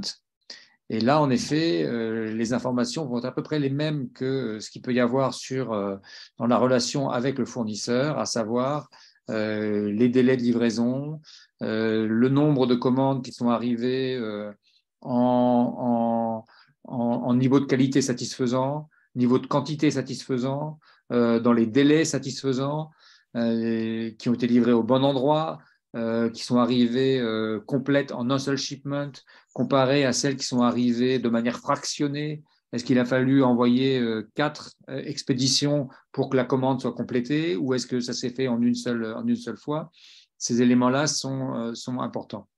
Est-ce qu'il y a d'autres suggestions particulières sur ce point 3 entre l'entrepôt central et l'entrepôt régional? Moi, j'en ai une, c'est que si l'entrepôt régional envoie un bon de commande à l'entrepôt central, ce qui est important pour l'entrepôt central, c'est de pouvoir dire, bon, ben, il y a 1 million de pilules de paracétamol, plus les autres produits. 1 million de pilules de paracétamol, ça fait combien de mètres cubes? Pourquoi c'est important? Parce que cette donnée de savoir cette commande qui va à cet entrepôt fait X mètres cubes, 15 mètres cubes, ça permet à l'entrepôt central de dire je prends un semi-remorque, ou je prends un pick-up, ou je prends un 15 tonnes. 15 tonnes à 20 mètres cubes utilisable, un pick-up à 3 mètres cubes utilisable, et un 40 pieds, un semi-remorque 40 pieds, en a bien plus. Donc, de pouvoir transférer, et là je parle non pas du nombre de pilules qui est commandé du niveau régional au niveau central, mais de la traduction de ça en mètres cubes qu'une centrale d'achat au niveau central, normalement, devrait faire pour pouvoir dire quel véhicule j'alloue à cette distribution de l'entrepôt central à l'entrepôt régional. Et ça permet de prendre la bonne décision. Dans beaucoup de centrales d'achat, on a vu, on a 4 véhicules, on prend ce véhicule, que ça tienne ou que ça ne tienne pas. Et donc, on se retrouve avec des véhicules qui sont à moitié pleins ou 3/4 vides. Et en fait, ce n'est pas comme ça qu'on gère très bien. À toi, Gilles. Merci Pierre. En effet, donc optimiser les transports en ayant une bonne analyse des volumes, ce qui nous lie avec le point que Boris vous avez soulevé sur la capacité de stockage des entrepôts régionaux, en effet, pour savoir combien on peut envoyer. On voit qu'il y a beaucoup de données et on va évoluer. Alors, pardon, oui, Boris, stock disponible au niveau des entrepôts régionaux, en effet. Quelles sont les quantités déjà disponibles? Donc, voilà sur le 3 et sur le 4, quand on va faire les expéditions finales vers les centres de santé, accessibilité de l'entrepôt régional en fonction des saisons. Très bien, Marc. En effet, c'est un point très important. Hein. Vraiment, ça, c'est un point qu'on oublie souvent. C'est, encore une fois, des données très qualitatives sur l'état des routes, par exemple, l'état des accès. Très important. Il y a des endroits, hein, et notamment là, quand on arrive vers les centres de santé, il peut y avoir des centres de santé qui sont totalement inaccessibles en période des pluies ou qui sont accessibles uniquement avec des moyens des 2 roues, voire, ça était arrivé au Pakistan, de devoir livrer à dos de chameau, à dos d'âne, des centres de santé qui n'étaient accessibles que par des petits chemins de montagne. Et la RDC, les pirogues, il y en a beaucoup. Voilà, donc en effet, de connaître ces éléments-là, là on est dans des informations, des données qui sont des données d'accès. Mais, et on le voit là, la sécurité de l'entrepôt, en effet, type de conditionnement, les conditions de stockage. Et là, on est dans des données qui sont quand même très souvent des données statiques. C'est-à-dire que c'est des données qui vont être fixées pour un temps assez durable. Il faut aussi beaucoup penser que l'importance des données qu'on va vouloir contacter, et surtout quand on arrive au niveau de santé, sont des données dynamiques et non pas des données statiques. Et par données dynamiques, on entend des données qui vont changer en permanence, qui sont des données qui sont à actualiser pratiquement de manière quotidienne. Et ces données dynamiques quelles sont-elles, à votre avis, les données dynamiques au niveau du centre de santé qu'il va falloir actualiser de manière pratiquement quotidienne pour justement avoir une bonne visibilité sur l'état de la chaîne d'approvisionnement? Je peux répondre, Gilles? Non, Pierre, on t'a trop entendu aujourd'hui. Merci, chef. Désolé. Vas-y, Pierre, je t'en prie. Ben, moi, j'ai fait partie d'un projet de livraison au dernier kilomètre au Burkina Faso, le projet SWED. Et en fait, on avait créé des routes, des itinéraires types de livraison du dépôt de district avec entre 8 et 12 formations sanitaires. Et ben, chaque mois, il y a certaines formations sanitaires qui ne commandaient pas, donc il ne fallait pas livrer. Ça, c'est très dynamique. Et ensuite, pour revenir à ce mètre cube, et ben, quelquefois, il y avait des formations sanitaires qui commandaient bien plus que leur moyenne des 6 derniers mois. Et donc, on s'est retrouvé avec des véhicules, des 15 tonnes, qui étaient plus suffisants. Il fallait passer aux 20 tonnes. Et des mois où il fallait parler aux 8 tonnes, passer au camion 8 tonnes. Donc ça, c'est très dynamique. Et avoir au niveau central, régional et de district, le mètre cube, ça demande d'avoir un système d'information qui permet de convertir 1 million de boîtes de paracétamol en 1000 boîtes primaires, secondaires, et donc 10 boîtes tertiaires, c'est-à-dire des gros cartons. Et les tertiaires sont capables d'être traduits en mètres cubes. Il y a peu de centrales d'achat qui sont capables de faire ça. Et pourtant, c'est une donnée qui est relativement simple.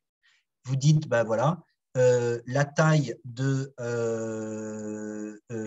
1000, le mètre cube de 1000 pilules de paracétamol, c'est égal à 1 mètre cube. Voilà un exemple. Merci Pierre, en effet. Je ne sais pas s'il y a d'autres éléments. Enfin, de toute manière, sur l'ensemble, les données dynamiques au niveau de formation sanitaire, par exemple, données de consommation, les stocks, les pertes, exactement Boris.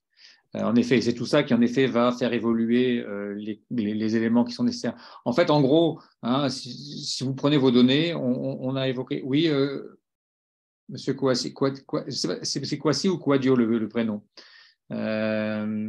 Kouassi, c'est votre nom de famille, je suppose. Monsieur Kouassi, je vous appelle. Donc, Kouadio, vous avez levé la main, on vous écoute.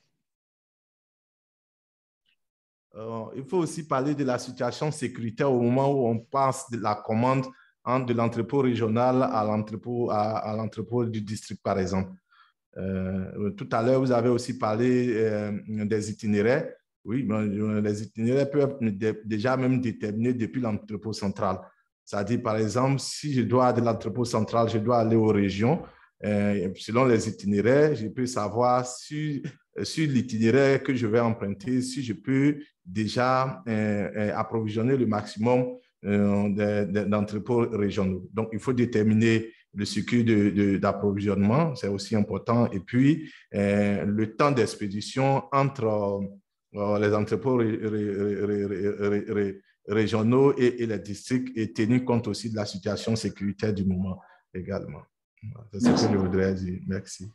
Merci beaucoup. C'est très juste. Et Gilles, quelque chose qui est très dynamique, c'est que la réquisition des formations sanitaires à l'entrepôt régional dans cet exemple, en fait, c'est une information très dynamique. Parce que si elle est envoyée, cette réquisition, au premier de chaque mois, comment on calcule une réquisition? On regarde quel est le stock actuel. C'est une information dynamique d'aujourd'hui, du 31. Ensuite, on compare ça avec la moyenne mensuelle, la consommation moyenne mensuelle, et on compare ça au stock minimal tel qu'il doit être. Ce qui doit se traduire par la quantité de commandes. Et bien entendu, la quantité de commandes, si les boîtes de paracétamol, c'est 100 pilules, eh ben, s'il faut commander 101 pilules, eh ben, à ce moment-là, l'information à collecter, c'est que c'est une boîte de 100. Donc, si on veut 101, eh ben, il faut 2 boîtes. Tout ça, c'est des choses qui sont importantes à collecter. Et le sigle, en règle générale, en termes de réquisition du niveau de formation sanitaire jusqu'au niveau central, eh ben, collecte ça d'une manière routinière et ça crée une base de données qui donne beaucoup de visibilité. Voilà, Gilles, je pense qu'on a un peu tout dit. Je pense qu'on a dit pas mal de choses. Donc, juste pour, en effet, pour résumer, hein, voilà, Boris, vous avez donné un très bon exemple dans le chat de ce que sont les données dynamiques. Hein, donc, savoir les données de consommation, les stocks, les pertes, mais aussi les bons de commande qui ont été passés, les niveaux de stock. Tout ça, ce sont des données dynamiques, par opposition, en effet, à des données qui seraient des données statiques, qui peuvent être, par exemple, en effet, comme l'a mentionné Pierre, le type de produit, les références produits, les SKU, là, comme les unités. Stock, voilà, exactement, Stock Keeping Unit, les paramètres de tous ces éléments-là. Donc voilà, en effet, tous les éléments qui sont des données statiques, hein, parce que ça ne bouge pas, c'est la base de données centrale, c'est les références. Après, comment on analyse les données dynamiques, les ordres de commande, les commandes qui sont passées, les reliquats de commandes, ce qui n'a pas été livré, ce qui a bien été livré, les délais de livraison, ce sont tous ces éléments-là qu'on peut aborder. Oui, Quadio, je vois que vous avez levé la main. On prend une dernière contribution assez rapide, parce qu'on a un peu de retard et on voudrait passer à l'exercice. Donc, je vous écoute. Quadio, non, je ne voulais pas vous empêcher de parler, hein, mais je voulais juste… Non, ça va. C'est bon? OK. Donc, merci à toutes et à tous pour ce travail. Donc, là, on voit l'exercice, c'est l'exercice qui vous est donné cette semaine, hein. Donc, on va travailler un peu dessus, on va faire un petit travail dessus en groupe pour voir comment on peut avancer. Donc, c'est le devoir de la semaine 2, hein, sur la gouvernance et les données de la chaîne d'approvisionnement pour prendre des bonnes décisions. Donc, le but de cet exercice, c'est vraiment de réfléchir un peu, hein, sur comment on travaille avec les données, un peu ce qu'on a fait déjà maintenant et ce qu'on va faire encore juste après. Donc, les questions qui vont vous être posées, elles sont sur le côté gauche. Pierre, je te laisse les présenter, peut-être. Voilà. D'accord. Merci, Gilles. 2 pas en arrière. Pourquoi on collecte des données? Dans beaucoup de pays, il y a des rapports. Les rapports, qu'est-ce que c'est? C'est une obligation administrative ou c'est pour informer quelqu'un, informe quelqu'un d'autre, souvent en amont et souvent supérieur hiérarchique. Comprenez la philosophie. Le but, ce n'est pas de faire quelque chose de rébarbatif. Le but, c'est d'informer quelqu'un. Informer quelqu'un quand les choses vont bien, informer quelqu'un quand les choses ne vont pas bien. Et demander du soutien, d'informer en disant « attention ». C'est ça le but de transmettre de l'information. Et c'est pour ça qu'ici, on vous parle de gouvernance et données de la chaîne d'approvisionnement. Pourquoi? Parce que les données doivent aboutir à une prise de décision ou non quand il y a un problème, ou pas de prise de décision quand il n'y a pas de problème. Et donc, c'est très important de comprendre que c'est bien d'avoir un sigle, mais s'il n'y a personne pour l'analyser, c'est de la pure perte. C'est bien d'avoir un sigle s'il y a quelqu'un qui l'analyse, mais s'il n'y a pas de décision derrière, c'est de la pure perte. Et je me rappelle être allé à une conférence, quelqu'un a présenté un pays, regardez mon beau sigle, regardez mon beau sigle. Je dis, mais attendez, ça, les données, elles vont chez qui? Qui est-ce qui les utilise? Pas de réponse. Y a-t-il des analystes? Qu'est-ce que font les analystes? Il est présent à qui? Pour que qui a l'autorité de prendre la décision derrière? Pas de réponse. Donc, c'était un système qui avait été créé comme ça, mais on avait oublié quel était le but du système. Le but des données, c'est de pouvoir prendre une décision informée. Et c'est là, on veut vous faire réfléchir là-dessus. Première question, Quel est le but de la collecte, du rapportage et de l'analyse de données dans votre pays? Un exemple, au Canada, j'ai visité 200 formations sanitaires et je leur ai expliqué à quoi servaient les bons de commande qu'ils nous envoyaient. Je dis, mais nous, on apprend beaucoup plus que de savoir ce que vous allez envoyer, ce que vous allez recevoir. On apprend votre consommation. On apprend s'il y a beaucoup de gens qui prennent des vaccins contre la grippe et de savoir s'il y a 100% des gens qui prennent la grippe ou 50%, c'est très important. Donc, on a besoin de tout ça. Deuxièmement, quelles données sont rapportées par le sigle ou le sigle électronique et stockées? Gilles, qu'est-ce que tu veux que je commence à donner des bribes de réponse ou qu'est-ce que tu veux que je fasse?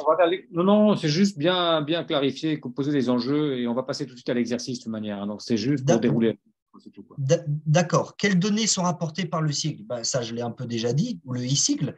Alors, le e-sigle, c'est le sigle électronique, ça veut dire qu'il est numérisé, il est dématérialisé. Mais souvent, on parle d'un sigle papier, quand dans certains pays, il n'y a pas de sigle électronique. Mais en fait, le bon de commande, et là, globalement, c'est un bon de commande c'est une réquisition qui est rapportée par le sigle. Eh ben, le bon de commande, soit vous l'avez, vous le saisissez sur Internet, soit vous le saisissez sur un papier. Et ensuite, il remonte d'un niveau. C'est aussi simple que ça. Donc, les données rapportées, oui, Gilles, je passe à la troisième. Ouais, c'est juste pour dérouler vite comme ça, on passe à l'exercice, parce que c'est quand même l'exercice de cette semaine, donc on ne va pas tout… OK. Quelles décisions peuvent être prises à partir de ces données? À quel niveau de la pyramide sanitaire? Si on est périphérique, intermédiaire ou central, on prend différents types de décisions. Source, à quel niveau des données sont-elles collectées, saisies et rapportées dans votre pays? Qui collecte les données? Alors, il y a différentes personnes qui collectent les données, il y a différentes personnes qui les agrègent. Sur quel support sont saisies les données? Alors là, je viens de vous en parler, format papier ou format électronique sur la chaîne d'approvisionnement. Bon, les pigeons voyageurs, on ne les utilise plus pour envoyer des réquisitions, donc on peut laisser tomber celle-là. Que pensez-vous qu'il soit possible de faire d'autre en utilisant les données? Là, c'est ce qu'on vient de dire. Il y a beaucoup d'indicateurs clés de performance qu'on peut voir et donc évaluer la capacité d'un niveau à faire ce qu'il doit faire. Comment vérifiez-vous les données? Une question qui est très intéressante aussi. Et comment ces données affectent-elles votre travail? Comment pensez-vous qu'elles peuvent être améliorées? Merci beaucoup Pierre, merci.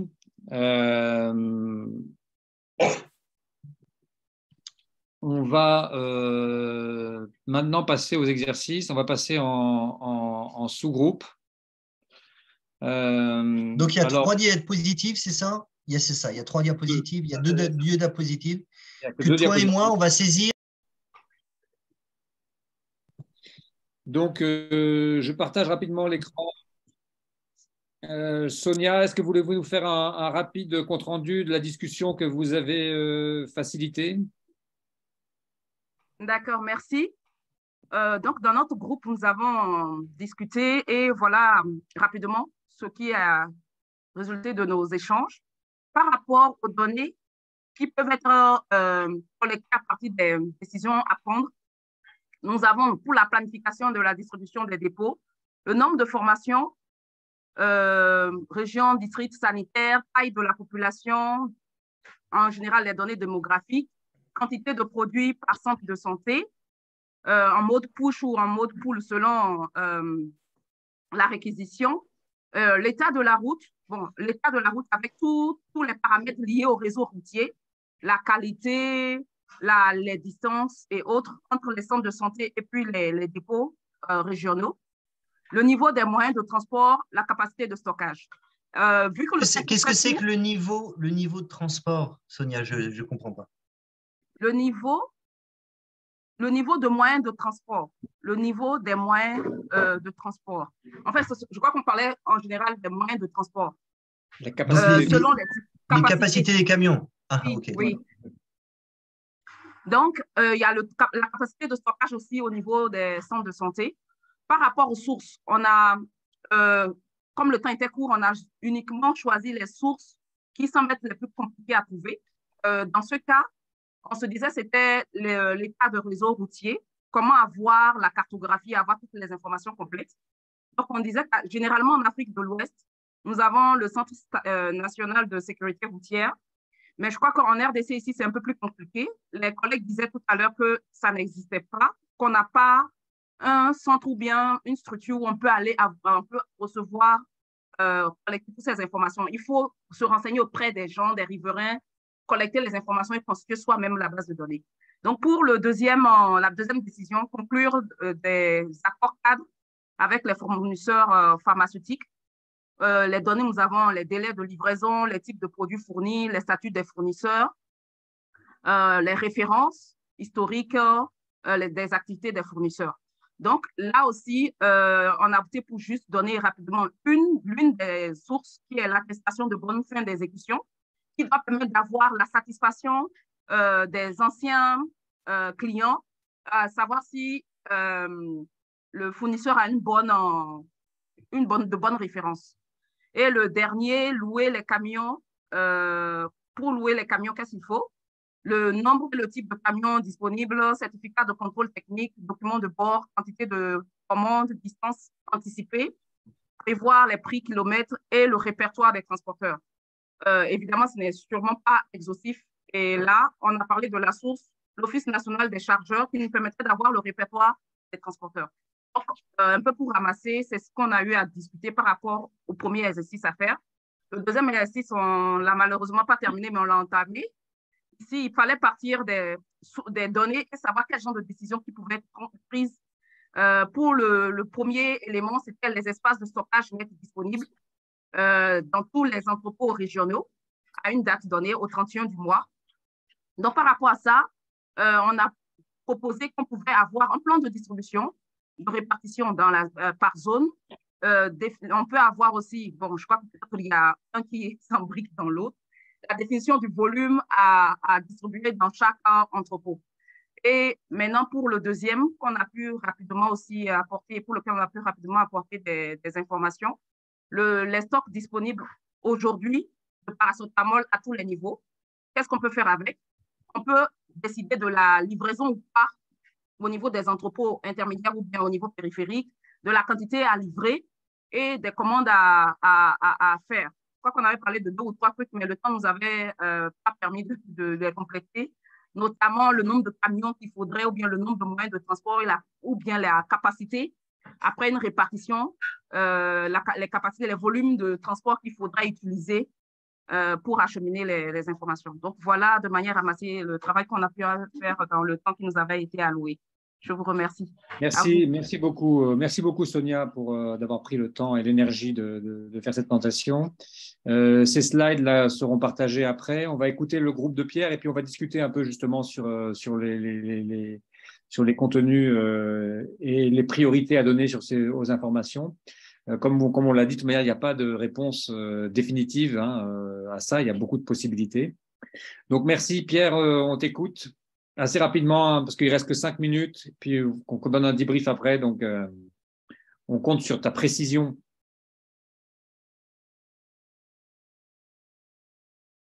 Pierre? On ne t'entend pas, Pierre. Ton micro est coupé, Pierre. You're muted, Pierre. Ça y est. Je suis désolé, voilà. Je parlais tout seul, en fait. Des choses qui arrivent avec l'âge. Alors, donc, quelles données doivent être collectées pour planifier la distribution des dépôts répartiteurs jusqu'au centre de santé? En fait, ici, ce qu'il nous faut, c'est les réquisitions des formations sanitaires. Ces réquisitions passent du niveau des centres de santé, vont au dépôt répartiteur, sont transformées en bons de livraison quand les colis sont faits. Et ça veut dire que ça nous permet de savoir que les formations sanitaires auront la disponibilité en mètres cubes de recevoir leurs bons de livraison. Deuxièmement, de savoir quel est le nombre de FOSA qui a commandé et donc les itinéraires. S'il y a un itinéraire qui est de 12 formations sanitaires et qu'il y en a une qui n'a pas commandé, on ne s'arrête pas. Donc, ça permet de planifier la distribution. Par contre, ce qui n'est pas dans les réquisitions, c'est les conditions des routes. Et comme l'a dit un des intervenants chez nous, d'avoir quelquefois les formations sanitaires nous disent voici ma réquisition, mais par contre, le pont est brisé, donc il va falloir que vous trouviez une autre. Ça, c'est des choses importantes. Et bien entendu, planifier la distribution s'inscrit dans le plan de distribution annuel, n'est-ce pas? Le plan de distribution qui est une certaine périodicité et avec un certain délai. Ça, c'est notre réponse à la première. Comment conclure des accords cadres avec les fournisseurs pharmaceutiques? Alors, en fait, la première source de données, c'est la quantification annuelle et le budget disponible. Et ça, on le reçoit du sigle ou du e-sigle, et c'est en fait la consommation historique. Maintenant, on conclut les accords cadres avec d'autres informations qui sont, par exemple, l'information historique, la performance historique des fournisseurs, la préqualification des fournisseurs, et ça vient du service achat, de la centrale d'achat ou alors du PTF.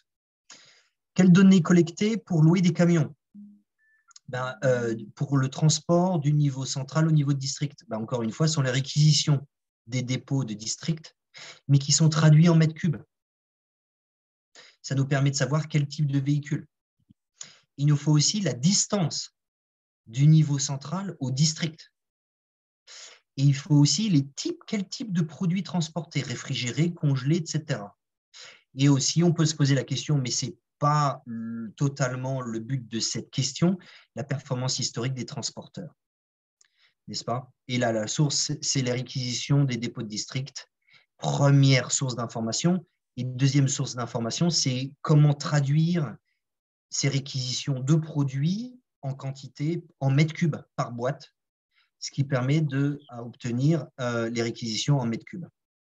Ensuite, quelle décision peut être prise si on connaît l'espace de stockage net dans tous les entrepôts régionaux au 31 du mois dernier? Ça nous permet de savoir quelle quantité à commander au niveau central. C'est une chose, mais l'autre chose, la charge de travail à la réception, à la manutention aux entrepôts régionaux. S'ils savent qu'ils vont recevoir 20 palettes, il y a une charge de travail qui est différente que de recevoir qu'une palette. Ça, c'est des décisions qui peuvent être prises. Ensuite, avant-dernier, quelles décisions peuvent être prises avec l'information du stock disponible aujourd'hui de paracétamol à tous les niveaux via le e-sigle? C'est simple, on peut effectuer une réallocation entre entrepôts. Qui en a trop, qui en a pas assez.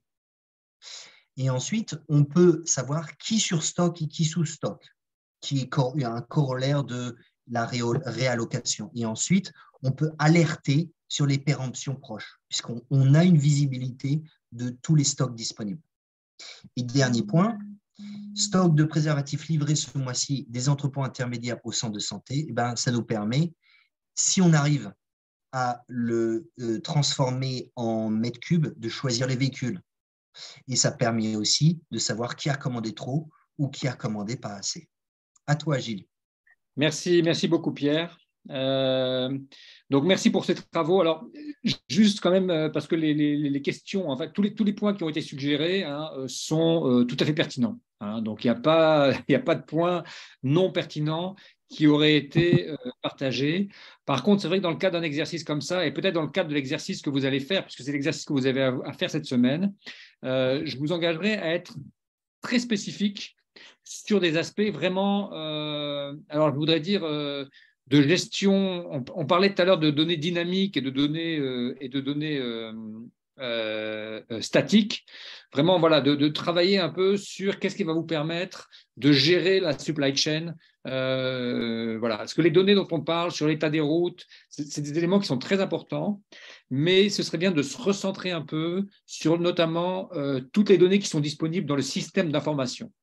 Quelles sont les données qui vont être disponibles dans le système d'information? Parce qu'aujourd'hui, quand on va travailler sur les données, il y a un élément qui est très important, c'est tout ce qu'on a discuté sur la qualité, le suivi, la gestion des opérations, mais il y a un élément qui est très important qui est la mise en place de ces systèmes d'information. C'est-à-dire qu'aujourd'hui, il y a des gros projets de transformation dans lesquels, si vous travaillez pour des centrales d'achat pharmaceutiques, vous allez être forcément impacté, vous êtes forcément engagé, qui est comment on va dérouler la mise en place. Ça peut être la mise en place d'un sigle, ça peut être la mise en place d'un ERP, d'un Enterprise Resource Planning, donc ces systèmes de gestion des ressources de sociétés génériques. Donc tous ces éléments-là, vous êtes impliqués. Et là, en effet, les données sur lesquelles il faudra se concentrer, c'est vraiment les données qui sont disponibles dans les systèmes d'information. Donc là, nous, quand on a fait le brainstorming, on a vu qu'il y a beaucoup de données qu'on est allé chercher ailleurs, chez des partenaires, mais qui ne vont pas être des données qu'on va forcément pouvoir intégrer dans un système d'information, voilà, un système informatique. Donc là, en effet, dans les 2 slides qui sont là et qu'on va partager avec vous, je ne vais pas les lire parce qu'on a déjà dépassé le temps de notre réunion, mais je vous engage vraiment à les regarder et qu'on échange ensuite sur le chat ou sur le forum, sur le forum dans la Hive, sur ces éléments-là, parce que là, vous avez des données qui sont vraiment les données du système, pratiquement des données issues du système d'information. Et là encore, quelles sont les décisions qu'on va prendre? Ben voilà, des décisions qui sont vraiment des décisions supply chain, on va dire, des décisions d'activité. Voilà, donc je ne dis pas que ces 2 slides-là sont la réponse définitive aux questions qui sont posées. Je dis juste qu'elles recentrent un peu, elles ont été très inspirées par quelles sont les informations qui sont disponibles dans un système d'information de gestion de la logistique. Et c'est vraiment là où, aujourd'hui, quand on est dans des programmes de santé, il y a un gros enjeu sur lesquels, que ce soit les directions de la santé nationale, ou que ce soit les bailleurs internationaux, ou que ce soit les partenaires, vont tous vouloir insister beaucoup. Il y a des gros investissements, donc c'est vraiment un enjeu qu'il faut très bien comprendre. Voilà. Juste avant de finir, je veux aussi discutons de ça sur le chat, sur sommes-nous dans le même bateau, faisons des échanges et voyons comment on peut avancer là-dessus. De toute manière, c'est ça qui va informer l'exercice que vous avez à faire cette semaine. On l'a vu, il est là, le format est là, donc je vous le remontre une dernière fois. Donc c'est vraiment cette approche-là de données en recentrant vraiment sur l'aspect système d'information logistique, parce que c'est vraiment là où il y a des gros enjeux aujourd'hui. La dernière chose que je voudrais vous dire avant qu'on fasse l'évaluation de cette formation, cette session, c'est que Excel, toutes ces données, quand elles sont dans le système d'information, elles peuvent être exportées et intégrées dans des tableaux Excel. Je vous engage tous et toutes à renforcer au maximum vos compétences sur Excel pour pouvoir analyser des grands nombres de données. Quand vous allez avoir des grands nombres de données, des grands nombres de livraisons, d'ordre d'achat, des grands nombres de quantités en stock, pour pouvoir travailler là-dessus de manière simple, en y voyant quelque chose, il faut absolument maîtriser Excel. C'est indispensable.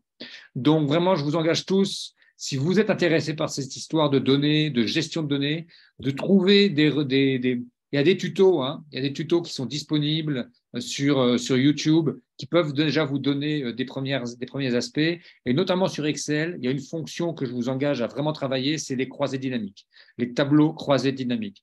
Donc, faites des recherches sur YouTube de tutos, tableaux croisés dynamiques Excel, parce que c'est vraiment quelque chose qui va vous aider énormément dans l'analyse des données. Voilà, je suis désolé, on n'a plus de temps pour les questions-réponses. On n'a pas, je crois que je ne sais pas, Priyanka, si les sondages marchent encore ou ne marchent toujours pas. Non, ça ne marche pas. Donc, on ne va pas faire de sondage cette fois-ci. On le regrette bien. On n'aura pas eu vos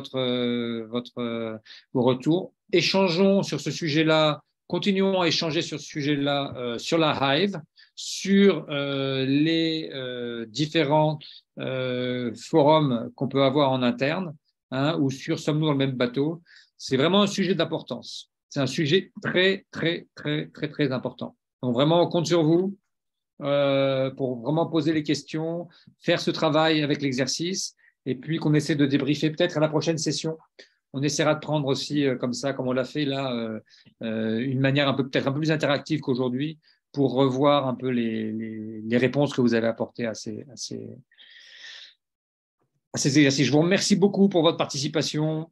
Merci pour votre présence. Et puis vraiment, une très, très bonne fin de semaine. On se parle sur la Hive ou on se parle à la prochaine session.